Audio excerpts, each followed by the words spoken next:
মারা যাওয়ার পরে এলাকার বৃদ্ধ বৃদ্ধ মহিলা কইল কান্দিস না রে, সব একদিন মরতে হইব, কান্দিস না। তোর মা মরলে কি হয়েছে, আমরা তো আছি রে বাবা। আরো কিছুদিন পরে আমার বউ মারা গেল। বউ মারা যাওয়ার পরে এলাকার কোন বেচাইয়া কইল না কান্দিস না, আমরা তোর লাগে আছি।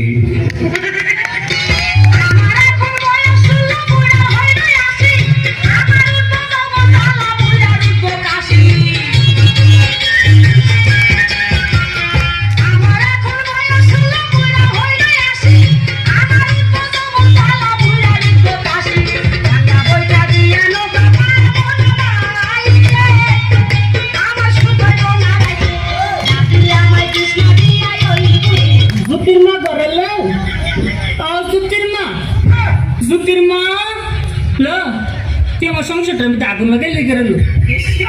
আমি তোর লাগে কি এমন কথা কইছি, তুই আমার ফরিদটা কই দিচ্ছিস, আমি নাকি আমার ফরিদ বদনাম কইছি।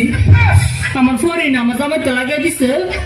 এবার না দোস্ত না দোস্ত, আমার জামাই আমার মেরে কি করছে বলি লবে না, ইত্যা করলে কি চলন যাবো লবে না। মানছে চালে কত কথা কো মানে তুই কেমনে লাগাই দিলি কথাটা।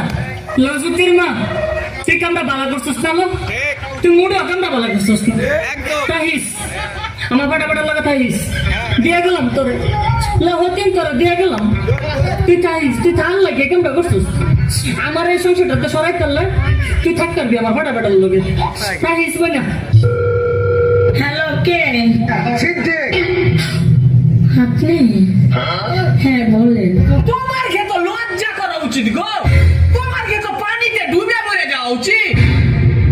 তোমরা যুবতী হয়ে আমরাকে পটাইতে পারছো না, আর বৌদিরা আমরাকে পটিয়ে লিছে।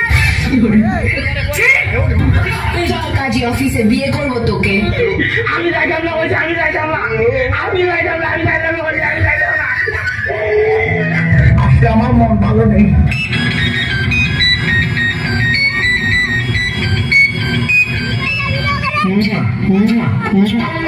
আসসালামু আলাইকুম আন্টি। তোর মা আন্টি, তুই আন্টি, তোর চাকরি করছিস আরে মুশকিল লিখা। এই কি বলেন এসব? তোমার আমি রাখতে ভালোবাসি। একটা গান শোনাও না, আমার ঘুম আসছে না। কি বলেন? শোনাও না প্লিজ।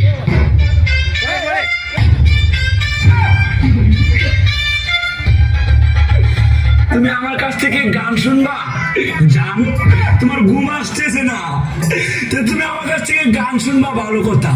গানটা শুনে তাস করে মুহূর্তে ঘুমায়া পড়বা, বুঝছো? আমি তোমার গান কইতাম।